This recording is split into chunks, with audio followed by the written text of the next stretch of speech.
తల్లులు అందరికీ పిల్లలందరికీ నా హృదయపూర్వక నమస్కారాలు. మనము శుక్రవారం సభ అనేది ప్రతి అంగన్వాడీలో ప్రతి శుక్రవారం జరుపుతా ఉన్నాము. ఇప్పటికి 6 నెలలు దాటిపోయింది. దానికి కూడా మనము మంచి ఫలితాలు ఇప్పుడు చూస్తున్నాము. ఇది శుక్రవారం సభ అనేది క్షుప్తంగా చెప్తాను సార్ 2 నిమిషాలు. ఎందుకు పెట్టడం జరిగింది అంటే ప్రతి జిల్లాలో మనకి అంగన్వాడీ కేంద్రాలు ఉంటుంది, ప్రాథమిక ఆరోగ్య కేంద్రాలు ఉంటుంది, తర్వాత ఏరియా హాస్పిటల్ కానీ డిస్ట్రిక్ట్ హాస్పిటల్ కానీ ఇంకా పెద్ద స్థాయి హాస్పిటల్లో ఉంటుంది. కానీ ఏది చూసినా ఒక అధికారికి ఒక వర్గంకి ఒక డిపార్ట్మెంట్కి ఇంకొక దాంతో సహకారం లేకుండా కోఆర్డినేషన్ లేకుండా అప్పుడప్పుడు కొంత పనులు మనకి మిస్ అవుతూ ఉంటుంది.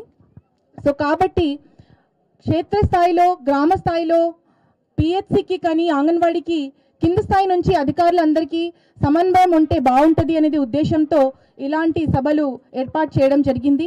శుక్రవారం సభ ఏర్పాటు చేసేటప్పుడు అక్కడ గ్రామ స్థాయి మరియు మండల స్థాయి స్పెషల్ అధికారి వస్తారు, మండల్ స్పెషల్ ఆఫీసర్. వారితో పాటు ప్రతి అంగన్వాడీలో కూడా పిహెచ్సి వాళ్ళు, ఎంఎల్హెచ్పి డాక్టర్లు, మెడికల్ ఆఫీసర్లు వచ్చి హెల్త్ క్యాంప్ ఏర్పాటు చేస్తారు.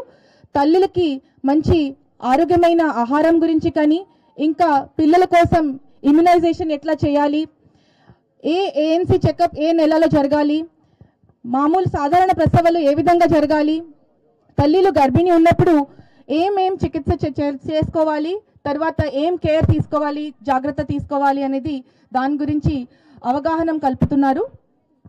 దీంతో పాటు ముఖ్యంగా మనం మహిళలు వాళ్ళకి ఎన్నో రకాల సమస్య ఉంటుంది ఇంట్లో, వాళ్ళది ఎవరికి పంచుకోవాలి ఎవరిని చెప్పుకోవాలనేది తెలియక కూడా చాలా వాటికి చాలా విషయాలు లోపల పెట్టుకుంటారు. సో మనం శుక్రవారం సభ ఏర్పాటు చేశాము మహిళలు ఆరోగ్యం గురించి. కానీ దీనివల్ల మనకి చాలా రకాలు కూడా లాభాలు బయటికి వస్తుంది. లింగ హింస కానీ, ఇంటిలో కుటుంబ సమస్య కానీ, భార్యాభర్తల మధ్యలో ఏదైనా గొడవ ఉన్నా కూడా మన దృష్టికి తీసుకొని వస్తే దానికి మనము సఖీ సెంటర్ని పంపిస్తూ వాళ్ళకి తోడుగా ఉంటున్నాము. వాళ్ళ సమస్యని కూడా చాలా వాటికి పరిష్కరించడానికి ప్రయత్నం చేస్తా ఉన్నాము. Single window chairman Bolisetti Shivayya గారికి స్వాగతం సుస్వాగతం.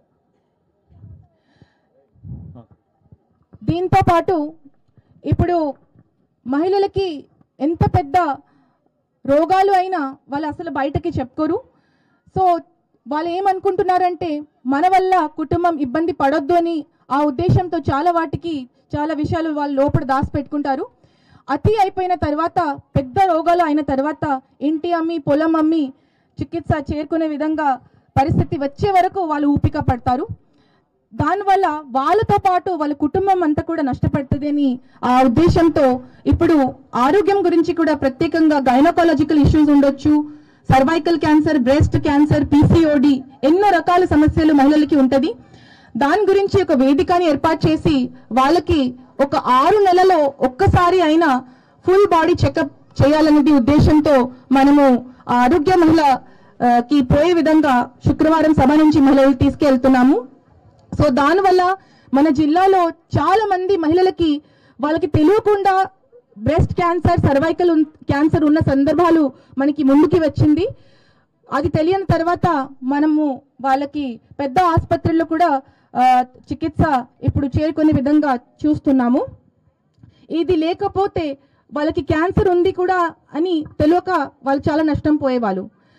సో దీంతో పాటు మహిళలు గర్భిణీ ఉన్నప్పుడు ప్రభుత్వం నుంచి వాళ్ళకి ఉచితంగా ఐరన్ ఫాలిక్ యాసిడ్ టాబ్లెట్స్ కానీ, కాల్షియం టాబ్లెట్స్ కానీ, ఇంకా చాలా వాటికి 4 ఏఎన్సి చెకప్లు ఫ్రీగా జరుగుతుంది.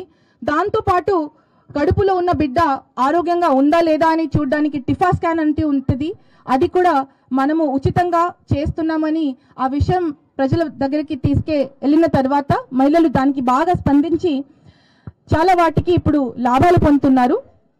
సో ఒక మహిళ ఇంతకుముందు మాట్లాడుతూ చెప్పింది, నాకు యాంకర్ ఉండాలనేది కోరిక ఉండే కానీ పాపం పెళ్ళి అయిపోయింది అనేది. పెళ్ళి అయితే జీవితం ఖతం అవుతుంది అనేది కాదు. అదే సార్ తను చెప్పింది, అదే సార్ నేను కూడా అదే అనుకుంటున్నా. అంటే తను చెప్పింది సార్, నాకు ఇది ఉండే కానీ పెళ్ళి అయిపోయింది కానీ పెళ్ళి అయిపోయింది అని చెప్తుంది. సో తనకి తర్వాత మాతో ఉన్న మహిళా సోదరమణి అందరికీ నేను ఒక పర్సనల్ విషయం పంచుకుంటున్నా. నాకు కూడా పెళ్లి అయిన తర్వాత ఈ పదవి వచ్చింది. పెళ్లి అయిన తర్వాతనే ఎగ్జామ్ రాశాను. ఈరోజు మీ అందరి ముందు ఉన్నాను. పెళ్లి అయితే మాత్రం మీ ఆకాంక్షలకి మీరు ఫుల్ స్టాప్ పెట్టాలనేది ఎక్కడ కూడా ఏ శాస్త్రంలో లేదు. కాబట్టి దయచేసి అట్లా భావించొద్దు. మనము ధైర్యంగా ఉండాలి. ఎప్పుడైనా అవకాశం వస్తే దానికి సద్వినియోగం చేయాలి. ఇలాంటి సభలు ఎస్పెషల్లీ వచ్చేటప్పుడు దాని నుంచి నేర్చుకోవాలి. మనకి తెలిసిన విషయాలు పంచుకుంటూ అందరినీ నేర్పించాలి. ఈరోజు తను ఇక్కడ ఈ మైక్ పట్టుకొని ఈ వేదికలో మాట్లాడిన వల్ల ఏమైంది, గౌరవ మినిస్టర్ గారు తనకి ఒక కొత్త అవకాశం ఇస్తారని ఒక హామీ ఇచ్చారు. సో మీరు మాట్లాడితే మీ గొంతు బయటికి పోతే కనుక మీ లోపల ఉన్న ఆకాంక్ష కూడా బయటికి పోతుంది. దానికి ఖచ్చితంగా ఫలితాలు వస్తుంది అని మాట ఇస్తున్నాము. ఎప్పుడు కూడా ఈ రోజు ప్రత్యేకంగా ఇది స్పెషల్ సభ. ఎందుకంటే ఈ రోజు నుంచి మన జిల్లాలో మనం అన్ని అంగన్వాడీ కేంద్రాలకి చిన్న పిల్లల కోసం యూనిఫామ్లు తయారు చేశాము. వాళ్ళకి ఈరోజు గౌరవ మంత్రి గారు సమయం తీసుకొని మనం ఈరోజు వారు ఆధ్వర్యంలో యూనిఫామ్ పంపిణీ కార్యక్రమం కూడా మొదలు పెడతా ఉన్నాము. మన జిల్లాల వాటికి చూస్తే 777 అంగన్వాడీ కేంద్రాలు ఉన్నాయి. దాంట్లో సుమారు 8500 చిన్న పిల్లలు స్కూలింగ్కి వెళ్తారు.